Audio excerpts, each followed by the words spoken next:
আল্লাহ বলেন কঠিন হবে বান্দা, এই রাতের হিসাব দিতে হবে, এই দিনের হিসাব দিতে হবে। কি দুনিয়া ভোগ করছো এক একজন, চেহারা দেখে বোঝা যায় অনেক ছেলের কালো হয়ে আছে চেহারা। ওহ, নারী ছবি, মোবাইলের অস্থির দৃশ্য দেখতে দেখতে আব্বা চেহারা মলিন, চুলগুলো মনে হয় কতদিন আশ্রাও না।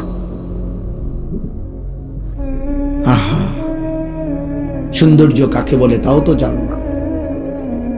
কোন বেঈমানের মতো চুল ডান দিকে বাম দিকে সামনে পিছনে ফিরাইয়া রাখছো, কার চুল কার মতো চেহারা বানাইছো কইতেও তো পারতাম না। এবং যার মতো চুল সাজাইছো ওই বেঈমানের জন্মের ঠিক আছে কিনা, রক্তের ঠিক আছে কিনা তাও তো জানো না। ছি ছি ছি ছি ছি বেটা, ছি তোর রুচির উপরে থুতু বেটা, থু তোর রুচির উপরে। বেঈমান যাদের পছন্দ, নর্তকী যাদের পছন্দ, কোন কাফের মুশরিক খেলোয়াড় যাদের পছন্দ, তোর এমন রুচির উপরে থুতু দিলাম বেটা। সেজদাবিহীন নাফরমান যারা তোরা, তোদের কপালে থুতু দিলাম বেটা, রাতে থুতু দিলাম। যা, তোর কপালে থুতু বেটা। তুই মুসলমানের ঘরে জন্ম নিয়ে এত বড় বেয়াদব হইলি, মাত্র 16 বছর বয়সে একটা সেজদা দেস না, 40 বছর পর্যন্ত তুই নাফরমান, পৌঁছতে তো দাজ্জাল হয়ে যাবি বেটা, দাজ্জাল হয়ে যাবি বেটা। এত কম বয়সে বেটা এক ওয়াক্ত নামাজ পড়স না, কত বড় বেয়াদব। চিন্তা করে দেখে, কি জঘন্য বেয়াদব, কি জঘন্য বেয়াদব। এমন বেয়াদবের ভাত রাঁধে কে? এমন বেয়াদবের জন্য উপার্জন করে কি? ওই বাবা মা গুলোও বোকা, নিঃসন্দেহে বোকা। ওই বাবা মা গুলোও লজ্জিত হবে খোদার কসম। এই জন্য যা পারেন দুনিয়া ভোগ করে যান। হ্যাঁ, এবারটা খুশি, এবারটার ফুট বিদেশ 12 লাখ টাকা দিয়া ফাটাইছে। কেমনে কেমনে মিলাইছেন চাচা টেয়া? 6 লাখ টাকা জমি বেচছে আর 6 লাখ টাকা সুদে আর কিস্তিতে। এবারটা 12 লাখ টাকা এমনি এমনি মিলাইছে, সুদে সুদে কিস্তিতে। হ্যাঁ, কি আশায় মিলাইছেন এই টাকা? নিছেন আল্লাহ জানে আখেরাতে জাহান্নাম থেকে মুক্তি দেয় নাকি? ফুলাগার উসিলে যাতে বেহেস্তি হইতে পারেন নাকি? সুদের টিয়া দিয়া, কিস্তির টাকা দিয়া। ছি ছি ছি ছি। মুসলমান, মুসলমানের জিম্মাদারি ছিল স্ত্রী সন্তান, ছেলে মেয়ে, বাবা মা, স্বামী স্ত্রী। খোদার কসম, কথা ছিল মুসলমানের প্রথম ডিউটি ফুল ফ্যামিলি নামাজি হবে, প্রথম জিম্মাদারি এটা। আরে বেটা, প্রয়োজনে খানা বন্ধ বেটা, আমি রোজগার করব না বেটা তোর মতো নাফরমানের জন্য, তোর মতো নাফরমানের জন্য উপার্জন করব না বেটা। 16 বছর তুমি বেটা, আমি প্রবাসী বহু লোকরে বলছি বুকে জড়াইয়া বেটা এমন বিদেশ কইরো না। 16 বছর তুমি বেটা কষ্ট করে বিদেশ করো, তোমার একটা একটা ঘাম, একটা একটা টাকার মধ্যে, রিয়ালের মধ্যে বেটা তার ঘামে ভিজা, তার কষ্টে ভিজা, তার কলিজাটা পানি করে ফেলছে। আজকে 18 বছর 20 বছর বিদেশে থাকে, একবেলা খানা দই না কেউ নাই, এক গ্লাস পানি আগায় দেওয়ার মতো কেউ নাই, একটা জামা ধুইয়া দেওয়ার মতো কেউ নাই, একটা ভালোবাসবে একটা বিবি নাই, বাচ্চা নাই, কেউ নাই। বেচারা অসহায়ের মতো 12 ঘন্টা ডিউটি করে আইসা পইরা থাকে রুমের মধ্যে, মন চাইলে দুগা খায়, মন চাইলে শুইয়া থাকে ক্লান্তিতে। আবার ডিউটির টাইম হয়ে যায়, কে খাইবো কে রাঁধবো? এত কিছুর বিনিময়ে তোমার স্ত্রী দেশে বাজারে বাজারে ঘুরে গ্রাম চুক্তি বেড়াইতে লগে কথা কয়, তোমার ছেলে নামাজ পড়ে না, তোমার মেয়ে অসৎ চরিত্রবান, চরিত্রহীন কোনো লম্পটের সাথে হারাম প্রেম করছে, আর তুমি বইয়ে বই বিদেশ করতে আসো। করো, বিদেশ করো, আরো পয়সা কামাও। কেউ রাগ হইলে, কোন প্রবাসী যদি আমারে কথা বলতে পারবে, আমি তাকে বলতে চাই, ভাই তোর কষ্টের টাকা, তোর মেহনতের টাকা, তোর কলিজার ঘাম করা টাকা তোর স্ত্রী সন্তান আল্লাহর নাফরমানিতে ব্যয় করছে। রাখো বেটা, এমন টাকা কামাই বেটা। আগে বুঝাপড়া করো বিবি বাচ্চার কাছে যে নাফরমান আল্লাহকে যদি তোরা সেজদাই না করস, তোদের জন্য আমি উপার্জন করবো কেন? তোদের জন্য তোরা যত আল্লাহকে পাত্তা দাও না, তো তা আমি আর তুমি কিতা।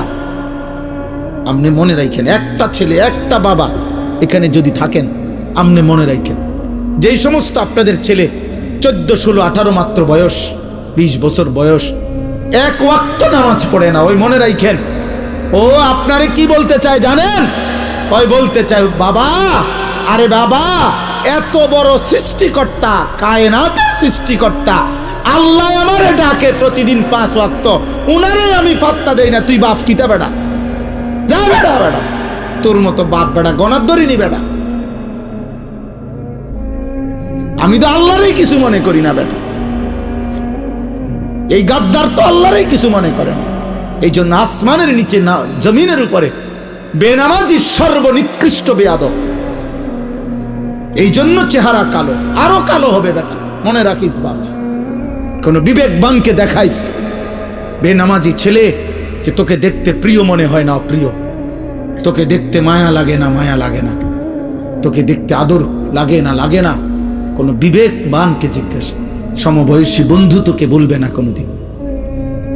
তোর মতো চরিত্রহীন আরেকটা বন্ধুকে জিজ্ঞেস করলে ও চিনবে না তোকে। আল জিনসু ইয়ামিলু ইলাল জিনস, আরবিতে বলে যে যেমন সে ঝুঁকেও তেমন। কোরআনে আল্লাহ বলছে যে খবিস তার বিবিও হবে খবিস। আল্লাহ তাআলা কোরআনে বলছে যে ব্যভিচারী জেনাকার পুরুষ তার স্ত্রী হবে ব্যভিচারিণী নারী। তোর বউ হবে 3 নম্বর। তুমি যেমন চরিত্রহীন, হ্যাঁ, টের পাইবা, টের পাইবা। দেখো, আমি বললাম, আমি জানি আব্বা, শত শত যুবকের চোখের পানি আমি জানি। আমার জীবনটাই ছেলেদেরকে নিয়ে, মুসলমানের কিশোর নওজোয়ান নিয়ে সারাদিন ফিকির করি। কত যুবকের কান্না, আহাজারি। 3 বছর 5 বছর প্রেম করছে, 5 মাসের মধ্যেই বিবাহিত জীবন জাহান্নামের টুকরা হয়ে গেছে।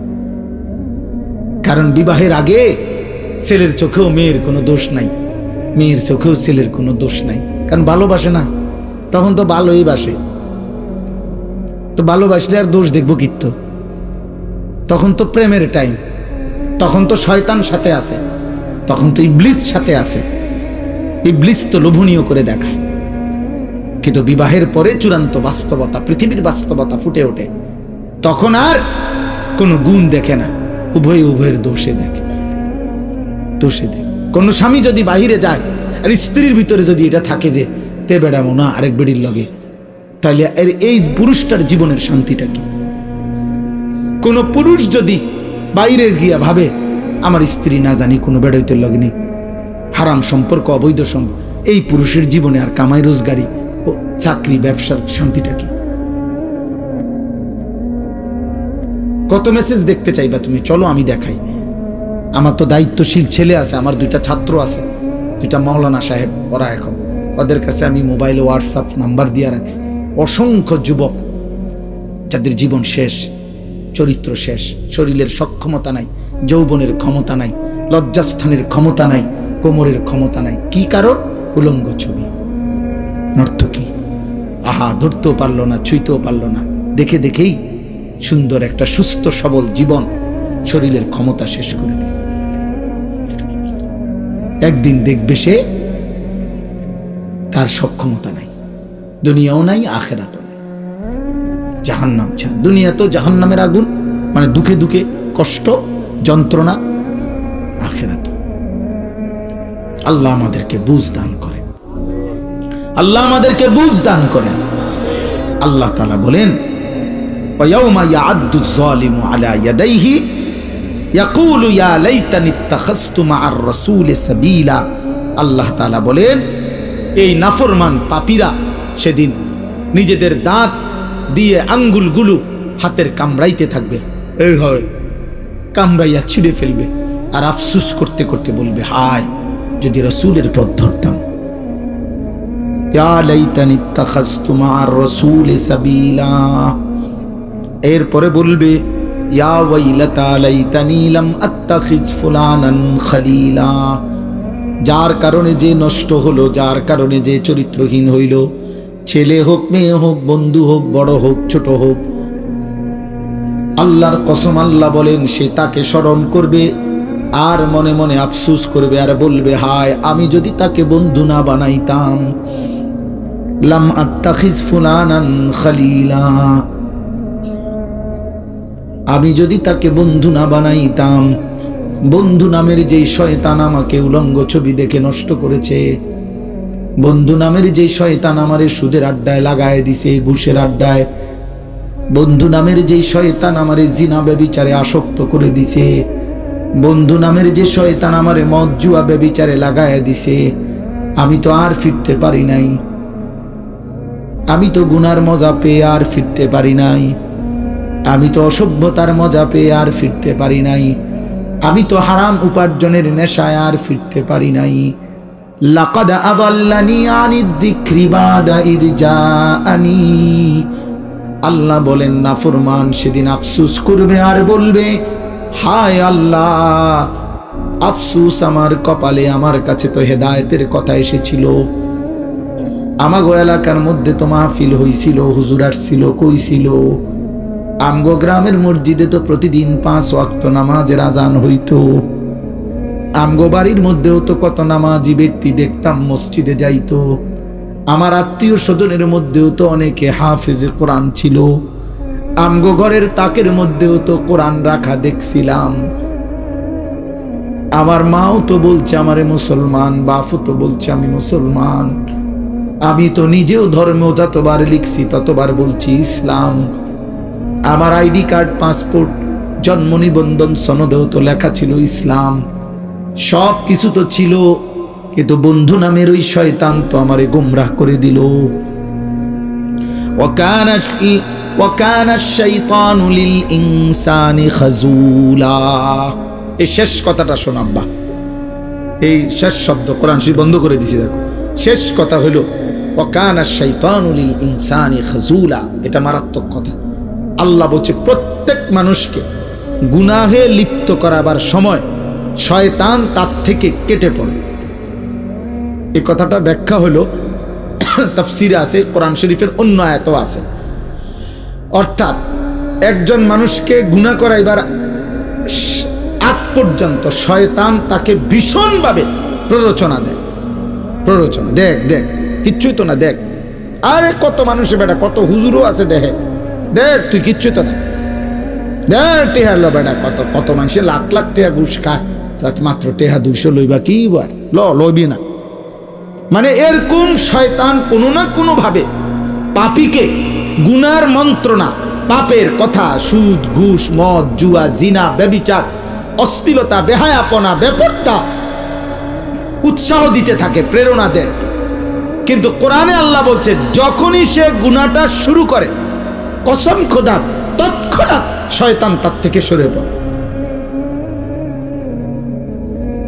যতক্ষণ তাকে জুয়াতে লাগাবে অতক্ষণ চেষ্টা করে। মনে করেন জুয়া শুরু করলো, সে মদ শুরু করলো, জিনা শুরু করলো, নারীর সাথে হারাম সম্পর্ক শুরু করলো, শুরু করলেই শয়তান সরে যায়। কেন কেন সরে যায়? কোরআন শরীফে আছে শয়তান তখন তৎক্ষণাৎ বলে আমি আল্লাহকে ভয় করি, আমার ভয় হয় এখন যদি আল্লাহর আযাব আসে তো আমিও ধ্বংস হমু, তুইও ধ্বংস হমু, এই জন্য আমি সরে যাই। এবার বুঝছেন? কামাথালিশ শাইতানি ইয ক্বালা লিল ইনসানি নিকফুর ফালাম্মা কাফারা ক্বালা ইন্নী বারীউম মিনকা ইন্নী আখাফুল্লাহ রাব্বাল আলামিন। আল্লাহ বলে শয়তানের দৃষ্টান্ত শোনো বান্দা। শয়তান মানুষকে বারবার বলে গুনাহ করো, নাফরমানি করো। যখন বান্দা নাফরমানি করতে শুরু করে তখন সাথে সাথে শয়তান বলে আমি তোর থেকে মুক্ত, আমি সরে গেলাম তোর থেকে। কেন? ইন্নী আখাফুল্লাহ, আমি আল্লাহরে ভয় করি যদি আযাব আসে, যদি এই মুহূর্তে আল্লাহর আযাব আসে। কোরআন শরীফে আছে, এখন আর রাত বললাম না, সূরা আনফালের মধ্যে আছে, বদরের যুদ্ধের দিন শয়তান বারবার কাফেরদেরকে বলতেছিল বেটা 313 জন, কিচ্ছু নাই হেরার কাছে, কিচ্ছু নাই। এরা 2টা তলোয়ার, 8টা তলোয়ার, 2টা ঘোড়া, আর কিচ্ছু নাই।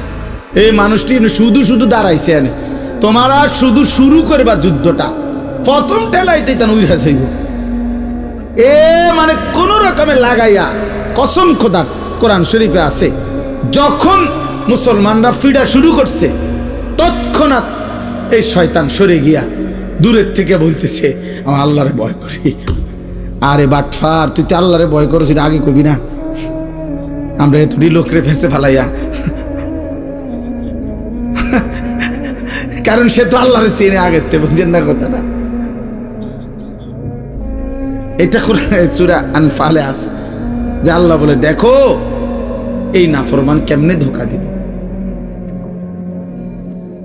অতএব শেষ কথা অনেক কষ্ট করছেন ছেলেরা বাপ তোমরা অনেক কষ্ট করছো আব্বা ধমক দিল ভালোবাসার জন্যই ধমক দিছি কারো যদি পরিবর্তন হয় এবং হচ্ছে আলহামদুলিল্লাহ আমরা হতাশ না আশাবাদী আশাবাদী আশাবাদী। সেদিন আবু জাহেল মনে করছিল আরে ছাড়া ইসলাম টিকবে না কিচ্ছু মানে আগাইতে পারবে না মোহাম্মদ আল্লাহ বলছেন না আগাইবে তুই থাকতি না। সেদিন আবু লাহাব মনে করছিল ওরে ছাড়া ইসলাম আগাবে না আল্লাহ বলছে ইসলাম ঠিকই আগাবে তুই থাকতি না। সেদিন এই উকবা ইবনে আবি মুআইতে যার কথা বললাম আর উবাই ইবনে খালব এই বন্ধু কসম খোদার তাফসীরে আছে এই দুই শয়তান এই দুই বেঈমান বদরের যুদ্ধের দিন দুইটাকেই মুসলমানরা হত্যা করছে এবং বদরের পরিত্যক্ত কূপের মধ্যে ছুঁড়ে মারছে। যা আবু জাহেল কে তো বদরের পরিত্যক্ত কূপে ফেলছে সেই কূপের চিহ্ন এখনো আছে। আমি এইবার হজেও দেখছি গত হজে গিয়া বদরের প্রান্ত হ্যাঁ আল্লাহ বলছে শোনো একটা যুবক ছিল কালো নিগ্রু হাবশি গোলাম পরে তারা বুকে পাথর চাপা দিয়া রাখতো পরে তারা কষ্ট দিত সন্ধ্যা হইলে গলায় রশি লাগায়া মক্কার গলিতে গলিতে পাথুরে জমিনের মধ্যে হাঁটাইতো টানাইতো হেসরাইতো ওরা তারে বলছিল কৃতদাস ও গোলাম আমি আল্লাহ ওর ইমানের বরকতে পরে আমি একদিন কাবার ছাদের উপরে উঠায়া আজান দেওয়াইছি। মক্কা বিজয়ের দিন হযরতে বেলাল কাবা ঘরের ছাদে দাঁড়িয়ে আজান দিস। আল্লাহ বলছে দেখো গোলাম আজ কোথায় দেখো পৃথিবী এক কৃতদাস আজ কোথায়। আর আল্লাহ বলছে মনে পড়ে তোমাদের এই কাবার কাছে কাবা ঘরের আল্লাহর ঘর কাবার কাছে সর্বপ্রথম ঘর কাবার প্রথম প্রতিবেশী আবু জাহেল। আবু জাহেলের আগে কাবা ঘরের সাথে আর কারো ঘর নেই কারো ঘর ছিল না। আল্লাহ বলেন এখানে ছিল আমি আল্লাহ মক্কা থেকে মদিনাও না মদিনা থেকে কমপক্ষে 450 থেকে 500 কিলোমিটার দূরে মানে মক্কা থেকে কমপক্ষে 1000 মাইল দূরে আমি আল্লাহ এক পরিত্যক্ত অব্যবহৃত দুর্গন্ধযুক্ত একটি কূপের মধ্যে আমি এই বেঈমানকে ওইখানে ফেলাই দিছি যে এই মক্কার বাটিতে বাহাদুরি করছিল কিন্তু বেঈমান আছে কূপে নিক্ষিপ্ত আর গোলাম আছে কাবার ছাদে। ঈমান গোলামকে ছাদে উঠাই দিছে কাবার কুফরি নাফরমানি আবু জাহেলকে নিক্ষিপ্ত করে দিছে বদরের পরিত্যক্ত কূপে। অতএব দোস্ত ছেলেরা মনে রাখো আব্বা ইনশাআল্লাহ মনে রাখো আমি বললাম এই আমার রাত গভীরের কথা সারা বাংলাদেশ না সারা পৃথিবীর হিসাব হইল আলহামদুলিল্লাহ পৃথিবী বাদ দাও বাংলাদেশের হিসাব হইল সারা বাংলাদেশে আলহামদুলিল্লাহ। আগামী দিনের কথা হলো এটাই এই নির্বাচন শেষ নির্বাচন না এই পৃথিবীতে শেষ নির্বাচন এটা না এই দল আর ওই দল এটা শেষ কথা না। আগামীর পৃথিবীর সম্ভাবনা হলো যে আগামীর পৃথিবীতে প্রতি মুহূর্তে কিশোর যুবক নতুন প্রজন্ম প্রতিদিন ব্যাপকভাবে ইসলামের দিকে দ্রুত গতিতে ছুটছে আলহামদুলিল্লাহ। এই মুহূর্তে বাংলাদেশে যতটা স্কুল কলেজ ইউনিভার্সিটি দেশের শীর্ষ ইউনিভার্সিটিগুলোতেও যেখানেই কোনো আন্দোলন যেখানেই কোনো প্রতিবাদ যেখানেই কোনো বিজয় যেখানেই কোনো ঘোষণা যেখানেই কোনো আওয়াজ যেখানেই কোনো উচ্চকণ্ঠ হয় প্রত্যেকটা প্রত্যেকটা কণ্ঠে, প্রতিটা আওয়াজে সবার আগে ছেলে মেয়ে, নারী পুরুষ, কলেজ ইউনিভার্সিটির ছেলে মেয়েরাও প্রথম যেই স্লোগানটা দেয় সেটা হলো নারায়ে তাকবীর। তুমি দেখো, খবর লাগাও, খবর লাগাও ঢাকা ইউনিভার্সিটি, খবর লাগাও জগন্নাথ ইউনিভার্সিটি, খবর লাগাও জাহাঙ্গীরনগর ইউনিভার্সিটি, চিটাগং ইউনিভার্সিটি, সবটির মধ্যে বলে যে আওয়াজ প্রথম কি হয়? নারায়ে তাকবীর, ইনকিলাব জিন্দাবাদ। এজন্য ওসমান হাদির এক এক ফোঁটা রক্ত থেকে ইনশাআল্লাহ লক্ষ কোটি ইমানদার যুবক তৈরি হবে। প্রতিদিন তৈরি হচ্ছে, প্রতিদিন প্রতিদিন বাচ্চার নাম রাখা হইতেছে বাংলাদেশে হাদি। আমি সেদিন বইয়া যা এক বসায় দুইজনের নাম রাখছি, যে অখন যা পাই বাচ্চা সব হবে ওসমান হাদি ইনশাআল্লাহ ইনশাআল্লাহ। তোমরা দুই চারজন অপদার্থ, তোমরা ছবি দেখো, তোমার মতো আকামলারে কামে নিত না কেউ, এই তুমি বেরিয়ে চাই না। হ্যাঁ হ্যাঁ আমি বললাম আব্বা, তোমার মতো অপদার্থ চুলি ঠিক করবা, তোমার চুল তুমিই দেখবা, তোমার ফেসবুকে তুমি ছবি উড়াইবা।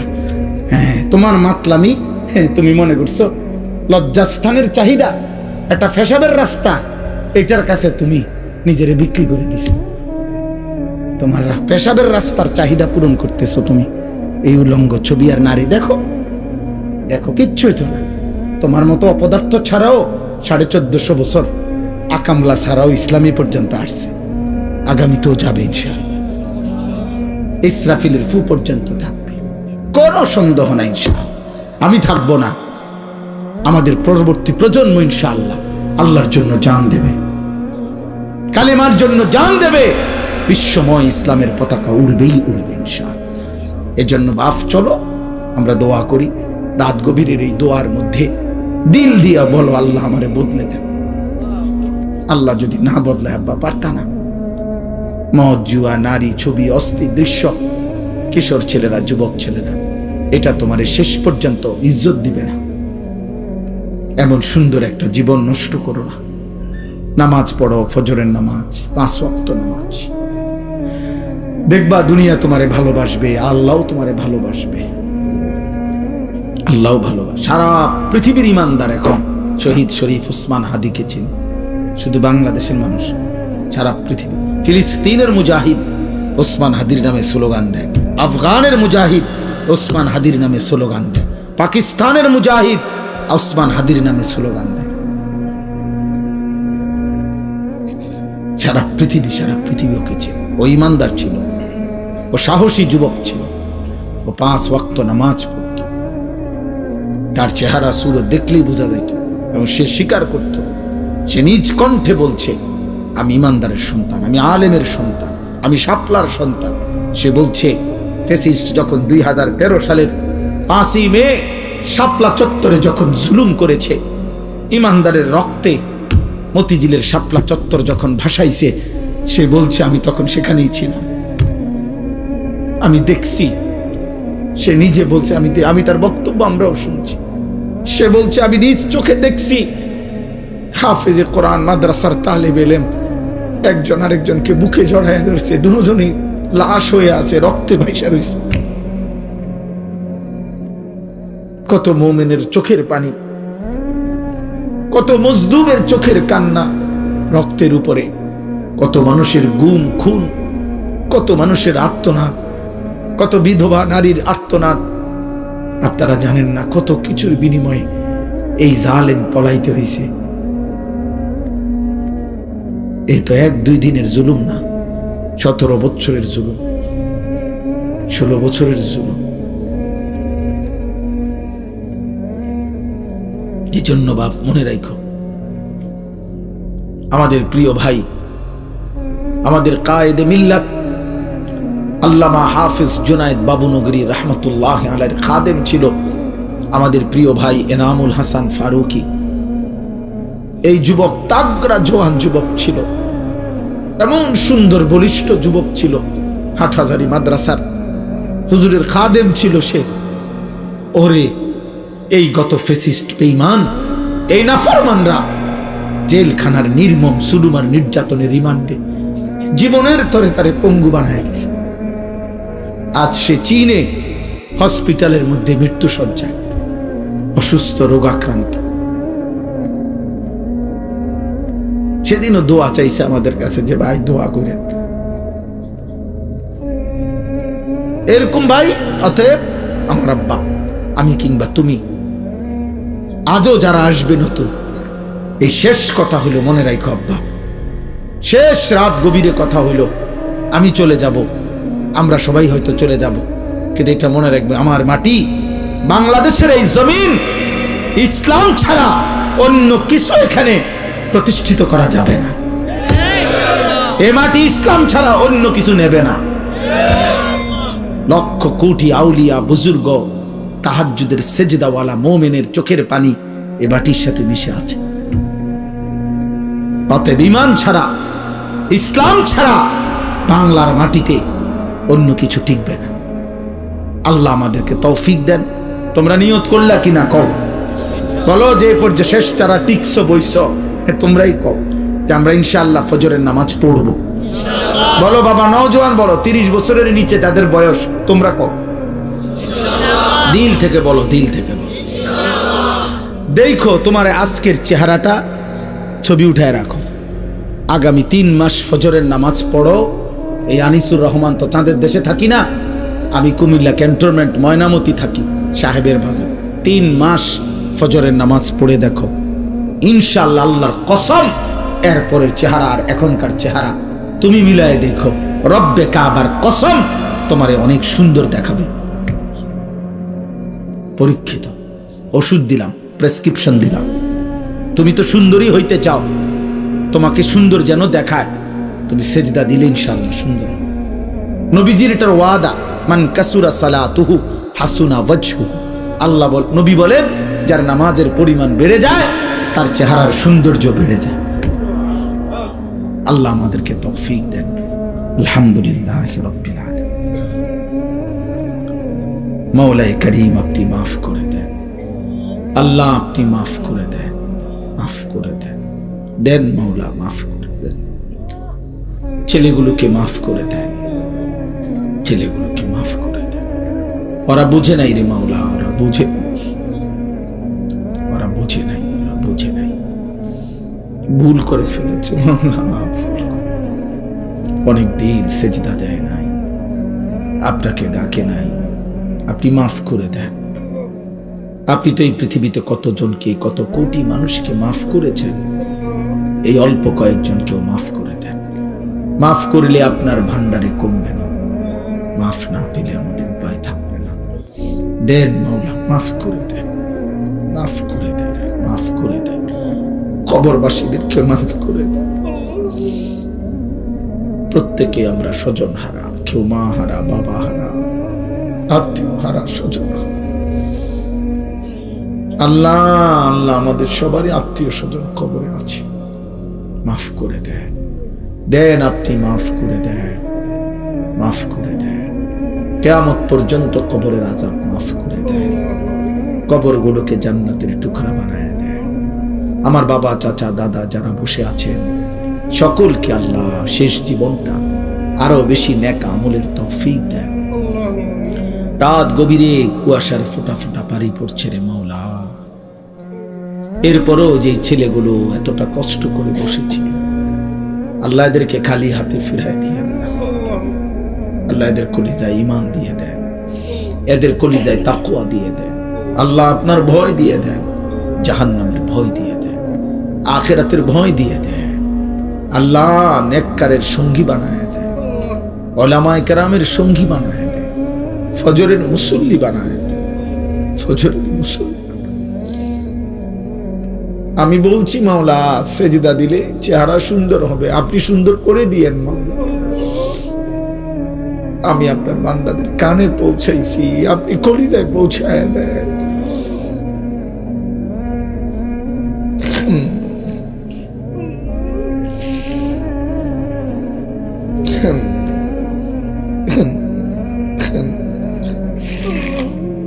আমারে মাফ করে দেন, আমারে মাফ করে দেন, আমারে মাফ করে দেন, মাফ করে দেন। আমার মা বোন যারা পর্দার আড়ালে মাফ করে দেন, মা ফাতেমা রাবেয়া বসরিয়ার মতো বানিয়ে দেন। আল্লাহ এই মসজিদখানা কবুল করে নেন, নওজওয়ানদের এই মেহনত আপনি কবুল করে নেন। রাত গভীর পর্যন্ত তারা বসেছিল, আপনি বরকত দিয়ে, আপনি বরকত দিন। আল্লাহ যারা মাহফিল সাজাইলো আপনি তাদের কবর আখিরাত সাজায় দেন। আল্লাহ দেন, মাওলা দেন। আমার দেশকে নিরাপদ করে দেন, একজন ইনসাফকার শাসক আমাদেরকে দিয়েন মাওলা, কোন জালেমের হাতে তুলে দিয়েন না রে মাওলা। জুলুমের শিকার করেন না। ইজ্জত নিয়ে সেজদা দিয়ে বাঁচতে চাই আল্লাহ। এই জমিন ইসলামের জমিন মাওলা, এই জমিন শাহজালালের জমিন, এই জমিন খানজাহানের জমিন, এই জমিন শাহ ফরানের শাহ মখদুমের জমিন, এই জমিন আহমদ শফির জমিন, এই জমিন জোনায়েদ বাবুনগরীর জমিন, এই জমিন মর্দে মুজাহিদের জমিন।